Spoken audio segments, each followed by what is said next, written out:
जितने आस्था चैनल पर कथा सुन रहे हो, जितने फेसबुक और यूट्यूब पर सुन रहे हो, बहुत सावधानी से सुनना। जब जीवन में कहीं समस्या खड़ी हो जाए, कहीं बहुत विकट समस्या है और कोई हल ना मिल रहा हो जाता है। जीवन में कोई कोई घड़ी ऐसी आके खड़ी हो जाती है जहाँ पर हमको सोचने के लिए भी समय नहीं मिलता। तब शिव महापुराण की कथा वर्णन करती है, शुक्रवार के दिन अगर शंकर के मंदिर में जल चढ़ाया जाए तो नारी का अखंड सौभाग्य होता है। शिव कथा कहती है नारी की जिंदगी में जब कोई विषम परिस्थिति आ जाती है, एक नारी शुक्रवार के दिन बेलपत्री के वृक्ष के नीचे बैठकर घृत का दिया लगाकर शरीर में जो रोग है उसका स्मरण कर कर शंकर जी से विनय कर कर, हे भोलेनाथ, आपने शुक्र देवता को संजीवनी मंत्र दिया है, तो क्या आप मेरे को वो मंत्र प्रदान नहीं करोगे? मेरे रोग, मेरी बीमारी, मेरे दुख को आप नहीं हरोगे? शिव से कहो, ये शरीर आपने दिया है और भजन करने के लिए दिया है, स्मरण करने के लिए दिया है, कीर्तन करने के लिए दिया है, तो संभालोगे भी आप। और बेलपत्री की ओर मुख कर कर घी का दिया लगाकर महामृत्युंजय मंत्र का स्मरण कर लेने पर धीरे धीरे धीरे धीरे धीरे धीरे वो रोग समाप्ति की ओर आता चले जाता। ये तुमरू का नाम कोई साधारण नाम नहीं है। पंच बेलपत्र, पंच पुष्प, पंच दुर्वा और पंच पात्र जल,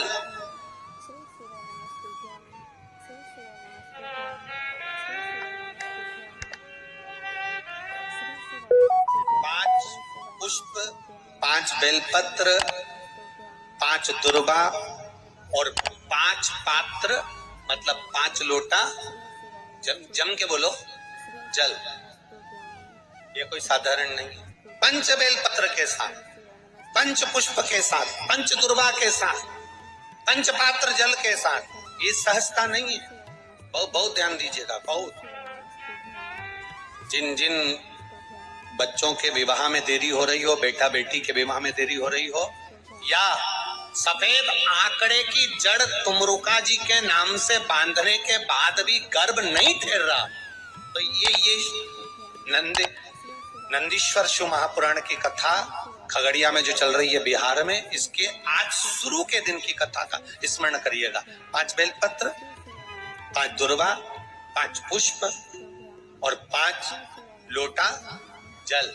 सोमवार के दिन शिव जी के मंदिर में प्रातः के समय पर बाबा को 1 बेलपत्र, 1 दुर्वा, 1 पुष्प, 1 लोटा जल समर्पित कर थोड़ी देर रोककर श्री शिवाय नमस्तुभ्यम या पंचाक्षर मंत्र ओम नमः शिवाय स्मरण कर कर, महामृत्युंजय मंत्र का स्मरण कर कर, फिर बेलपत्र, फिर दुर्वा, फिर पुष्प, फिर जल। ऐसा 5 पंच बेलपत्र, पंच दुर्वा, पंच पुष्प, पंच पात्र जल तुमरुका जी का नाम लेकर समर्पित कर कर उस जल का आचमन करिए।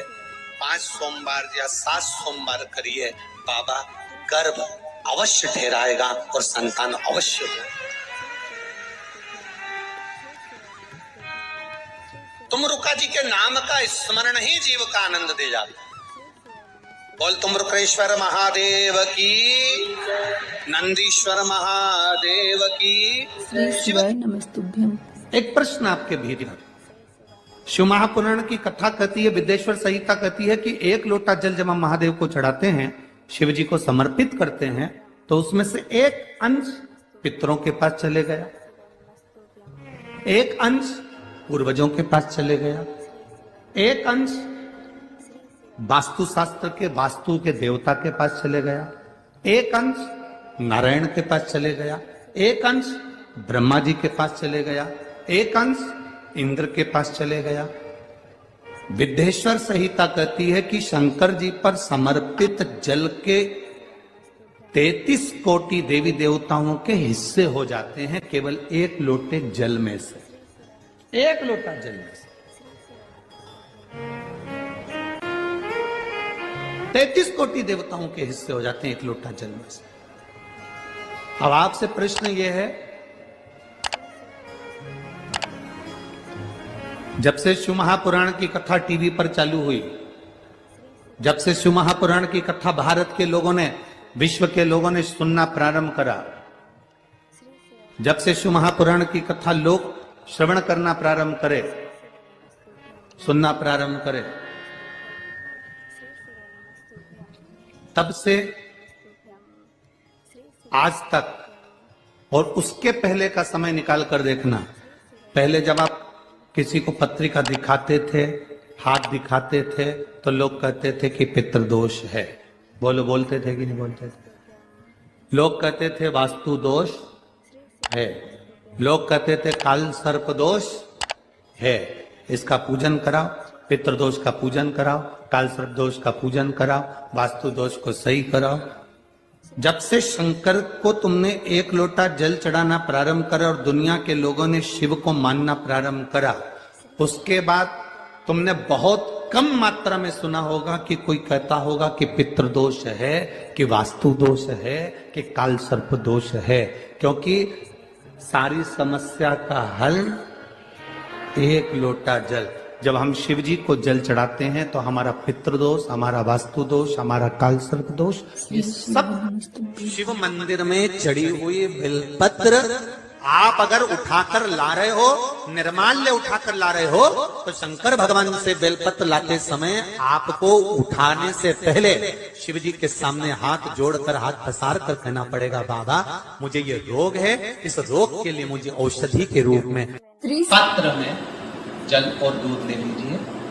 शुक्रवार का दिन तो कहोगे गुरुजी ये कथा कहां से निकाल के लाए हो? तो विष्णु पुराण में से आप उसको स्मरण कर सकते, कहने से विष्णु। एक पात्र में देसी गाय का दूध, जल उसमें रखकर, और आपके अगर लड्डू गोपाल हो, यदि आपके घर में ठाकुर जी हो, लड्डू गोपाल हो, विष्णु जी का कोई स्वरूप हो, श्री हरि का कोई स्वरूप हो, तो उस पर शुक्रवार के दिन आप संध्या के समय पर दुर्वा डालकर, उस दुर्वा से अगर लक्ष्मी जी के नामों का 108 बार उच्चारण कर घी का दिया लगाकर, कैसर के चावल साथ में रखकर केवल उस जल का और दूध का मात्र छींटा देते हो, तो उसके घर में कभी लक्ष्मी की कमी नहीं आ सकती, संपदा बढ़ती चली जाती है। 108 बार लक्ष्मी के नाम का मात्र उच्चारण कर लेने पर, भगवान विष्णु के चरणारविंद पर, भगवान विष्णु के चरणों पर केवल उस दुर्वा का जल का दूध का सिंचन कर देने से भी लक्ष्मी की बढ़ती है। अगर कोई काम अटक रहा है, नहीं हो रहा, बहुत प्रयास करा, तो भगवान शंकर के मंदिर में 5 बेलपत्र चढ़ाइए। और शंकर भगवान की जो छोटी लड़की है अशोक सुंदरी, आपको बताया था ना अशोक सुंदरी का स्थान, भगवान शंकर की 6 लड़कियां हैं, उसमें से सबसे छोटी लड़की अशोक सुंदरी की जगह पर एक बेलपत्र चढ़ाइए। फिर एक बेलपत्र नंदीकेश्वर पर चढ़ाइए, और नंदीकेश्वर पर चढ़ाने के बाद भगवान शंकर के मंदिर के बाहर चौखट पर दिया लगा दीजिए साइड में, और फिर अपने घर पर आ जाइए, आपका कार्य सफल होना प्रारंभ हो जाएगा। नंदीकेश्वर। जब दुनिया के लोगों के पास में सुख आ जाता है तब भगवान मुझे सुख देता है, जब दुनिया का भला हो जाता है तब मेरा भला होता है। भगवान मेरी सुनता नहीं, सब राहें बंद है मेरी, कोई रास्ता सूझ ही नहीं रहा। अगर मौका मिल जाए, एक बेलपत्र, एक बेलपत्र, एक धतूरा, धतूरा जानते हो? अरे बोलो तो जम के, जानते हो ना? एक बेलपत्र, एक धतूरा, एक शमी पत्र, अगर मौका मिल जाए, एक बेलपत्र, एक बेलपत्र, एक धतूरा, धतूरा जानते हो? अरे बोलो तो जम के, जानते हो ना? एक बेलपत्र, एक धतूरा, एक शमी पत्र, कुछ ना कुछ टेंशन मेरी जिंदगी में है, तो कभी मौका मिल जाए, जिस दिन तुम्हारे हाथ में ये सभी चीजें हों, बेलपत्र, धतूरा, पुष्प, शमी पत्र, चावल का एक दाना, ये सब तुम्हारे हाथ में हो। शमी पत्र कितना? एक बेलपत्र, एक धतूरा, एक शमी पत्र और एक सफेद पुष्प, केवल एक सफेद पुष्प, एक आखा चावल का दाना। आखा का मतलब जानते हो? मतलब पूरा सेगा चावल का दाना, एक चावल का दाना, एक सफेद पुष्प, एक धतूरा, एक बेलपत्र, ये सब हाथ में लेकर अगर तुमको ऐसा लगता है कि आपको ऐसा महसूस होता है कि मेरी सारी राहें बंद पड़ी हुई है और मैं जिस काम में हाथ डालता हूं वो काम आज होता ही नहीं, दिन लग जाते हैं। जब दुनिया के लोगों के पास में सुख आ जाता है तब भगवान मुझे सुख देता है, जब दुनिया का भला हो जाता है तब मेरा भला होता है। भगवान मेरी सुनता नहीं, सब राहें बंद हैं मेरी, कोई रास्ता सूझ ही नहीं रहा। अगर मैं फसल लेने की सोचता हूं तो फसल नहीं आती, काम करने की सोचता हूं तो काम नहीं होता। तुम्हारे हाथ में ये सभी चीजें हों, बेलपत्र, धतूरा, पुष्प, शमी पत्र, चावल का एक दाना, ये सब तुम्हारा। एक दौर ऐसा था पहले का जब जगत गुरु शंकराचार्य जी महाराज का प्रागट्य इस भूमंडल पर हुआ था। जगत गुरु शंकराचार्य जी जब इस भूमंडल पर, इस पृथ्वी पर आए थे तो उन्होंने शिव भक्ति को इतना जगाया था, इतना जागृत कर दिया था, इतना जागृत कर दिया था शिव भक्ति को कि घर घर में लोग शंकर की भक्ति करते थे। जगत गुरु शंकराचार्य जो शंकर के एक अंश हैं, जगत गुरु शंकराचार्य जो शिव के एक अंश माने गए थे, जब उनका जन्म हुआ था, प्रागट्य हुआ था, उसके बाद उन्होंने शिव भक्ति को ऐसा जगाया।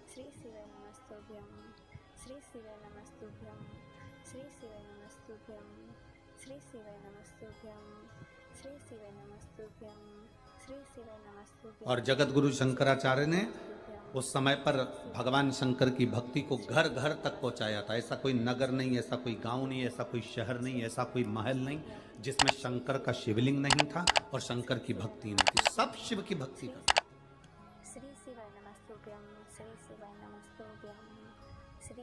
जिस समय पर पूरा राष्ट्र को लोग नोचने में लगे हुए थे, उस समय पर जगत गुरु शंकराचार्य जी ने आकर उस समय शिव भक्ति को जागृत कर कर शंकर की भक्ति को पूरे घर घर गांव गांव तक पहुंचाकर उस शिव भक्ति को वापस स्थापित करा था। सनातन धर्म को, हमारे सनातन धर्म को वापस स्थापित कर दिया था जगत गुरु शंकराचार्य।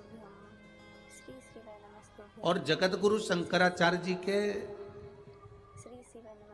जो शिव का एक अंश है, उनके परम धाम का जब स्मरण हो गया, उसके बाद में धीरे धीरे धीरे धीरे वापिस लोगों ने अपने अपने पंथ बना लिए। कोई कहता है हिंदू धर्म में, कोई कहता है हम कृष्ण, शास्त्र प्रमाणित करता है कोई कहता है महाराज तुलसी का दल, बेलपत्र, कोई कहता है दुर्वा, शमी का पत्र अगर नख से तोड़ दिया जाए तो भगवान को समर्पित नहीं हो। शिव महापुराण तो यहाँ तक कहती है कि कोई से भी महीने में, कोई सी भी घड़ी में, कोई से भी पल में अगर आपने नख से कोई सामग्री तोड़कर भगवान को समर्पित करिए, भगवान उसको स्वीकार नहीं करते। लोगों ने स्वीकार नहीं करे, बनाए अपने अपने भाव से। लोगों ने जब जगत गुरु शंकराचार्य, कईयों की आदत रहती है तुलसी का दल भी तोड़ेंगे तो नख से तोड़ देंगे, डंडी नख से तोड़, घर घर में शिव स्थापित कर दिया, बेलपत्री की डंडी नख से तोड़ देंगे, नहीं स्वीकार। दुख है, तकलीफ है, नौकरी नहीं लग रही, सर्विस नहीं लग रही, व्यापार नहीं चल रहा, पैसा नहीं आ रहा, मानसिक टेंशन बना हुआ, कुछ हो ही नहीं रहा, तो क्यों भटक रहे हो? वहां गए, उनसे पूछ लिया अंगूठी बता दो कौन सी पहन ले, वो वाली अंगूठी पहन लो, ये वाला नथ पहना, वो पहन लिया, पुगराज पहन लिया, मोती पहन लिया, नीलम पहन लिया, पन्ना पहन लिया, गौमेद पहन लिया, सब कुछ पहना। अब एक बार सब कुछ पहन लिया, सारे तरह के कपड़े बदल लिए, सारे बाबा जोगी बदल लिए, सारे देवता बदल लिए, घर की डिजाइन बदल ली, बाथरूम इधर का इधर बना दिया, सीढ़ी तोड़कर इधर लगा दी, पानी का टैंक उधर बना लिया, सारी दुनिया में घूम आए, उसके बाद भी सुख नहीं मिला। तो एक बार शिवरात्रि का भी उपाय कर कर देखना, शायद मुझे उम्मीद है जिंदगी भर तो दुख झेलोगे नहीं, सुख इतना झेलोगे, सुख का अनुभव इतना होगा कि दुख कहां गया मालूम ही नहीं पड़ेगा। ये मुझे उम्मीद, मेरे विश्वनाथ की कृपा अगर हो गई, केवल बस उसका अनुमोदन करो। छोड़कर 10 साल का निकालेंगे तो केवल सब मंदिरों में जाएंगे लोग, पर उसका स्मरण 5 बेर बोर जो खाते हैं, खाते हैं ना बेर जो बाजार में आते हैं, बोर जो आते हैं खाने वाले, 5 बेर, 5 जौ जानते हो, वो जौ हवन में डलती, 5 जौ लेना अपने कुछ ऐसी कृपा। 5 श्वेत पुष्प, मेरे शंकर ने फिर कोई करुणा कर, 5 कमल गट्टे, और ये शिव महापुराण की कथा 5 काली मिर्च, प्रारंभ हुई कि कलयुग अपनी कामना कर गया कि ठीक दोपहर के 12 बजे अश्विन अधिक मास की शिवरात्रि के दिन भगवान शंकर के शिवलिंग पर चढ़ाओ, झोली पसार कर निवेदन करो और बाबा को 11 दीप घी के दिए 11 शिव जी के सामने जला दो। वापिस आओ, शाम के समय जाकर एक चौमुखी दिया भगवान शंकर के मंदिर के सामने चौखट के बिल्कुल बीचों बीच सम्मुख में जलाकर आ जाइए। जिंदगी में कभी दुख नहीं मिलेगा, ये विश्वास रखना। शिव पूर्ण देगा, कभी खजाने में कमी नहीं आ सकती, भंडार वो भरेगा। दुख नहीं, तकलीफ नहीं, कष्ट नहीं। जाओ तो कपिलेश्वर महादेव। किसी पुराण में कोई उपाय नहीं लिखा, केवल कुछ पुराण है। शिव महापुराण में तो बहुत उपाय साहब, स्कंद पुराण, नर्मदा पुराण, लिंग पुराण, इन पुराणों में बड़े सुंदर सुंदर उपाय जो लिखे गए, उसको बस समझना, उसको केवल अपनी जिंदगी में उतारना। ऐसा भी समय आ गया था कि ऐसे ऐसे महाराज आ गए थे कि उन्होंने कह दिया था घर में रोग हो गया, गुरुजी बहुत दुखी हैं, बीमारी ने, कैंसर ने घेर के लिया, पेड़ के नीचे रख दिया था, नदियों में विसर्जन कर किडनी लीवर खराब हो गया। हम तो त्रिजुगी नारायण भी ना जा सकते, हम पांडुकेश्वर भी ना जा सकते। आप तो ऐसा उपाय बता दो जो घर में कर ले, बताऊंगा, उसका भी उपाय बताऊंगा। कैंसर, किडनी, लीवर, क्या अकाल मृत्यु वो मरे जो काम करे चंडाल का, काल उसका क्या बिगाड़े जो भक्त हो महाकाल का। क्या करेगा काल भी। छत्रपति वीर शिवाजी को लोग मानते हैं, पर उनका एक नारा हर हर महादेव भूल जाते हैं कि क्यों महादेव का नाम लेते हैं छत्रपति शिवाजी, क्यों जीजाबाई शंकर जी का नाम लेती है, क्यों अहिल्याबाई शंकर जी का नाम स्मरण करती है, क्यों भारत के जो श्रेष्ठ संत साधु सन्यासी तपस्वी साधक उपासक शिव तत्व को जानते हैं। हमने शिव को दूर कर दिया, हमने बहुत सारे विचारों को अपने भीतर उतार लिया। शंकर एकदम, लोग कहते हैं ये क्रोध का देवता, इसको रुद्र कहते हैं। तुम्हारे पति को पागल कुत्ता काटा है जो हर कभी गुस्सा कर दे। तुम्हारी पत्नी को पागल कुत्ता काटा है जो हर कभी गुस्सा कर देगी, गलत देखेगी तो बोलेगी। पति भी गलत देखेगा तो बोलेगा। मेरा महादेव भी क्रोध जब करता है, जब इस भूमंडल पर गलत देखता है तो फिर क्रोध करता है। कोई ऐसा नहीं है जो व्यर्थ में तुम्हारे ऊपर गुस्सा करेगा या व्यर्थ में क्रोध करेगा। आप अगर कुछ कह रहे हो, उसका जवाब वो दे रहे हैं, अगर हो सकता है कि वो गलत हो तो फिर उसका क्रोध आएगा ही। लोगों ने कहा शिव रुद्र है, क्रोध है। ना ना ना ना, शंकर भगवान क्रोध के देवता है ना, ऐसा नहीं है। शंकर भगवान तो सत्यम शिवम सुंदरम, सत्य भी शिव है। शिवम का मतलब मालूम है? बोलो, जम के बोलो। शिवम का मतलब क्या होता है? शंकर नहीं, शिवम का मतलब है जिसमें पूरा ब्रह्मांड और पूरे 33 कोटि देवता और पूरे ब्रह्मा विष्णु इंद्र 64 योगनिया देवता सब उसी के अंदर समाये हुए हैं। तो हम कहते हैं सत्यम शिवम सुंदरम। हमने अंदाजा लगाया शिवम शिव है, नहीं, सत्य भी शिव है।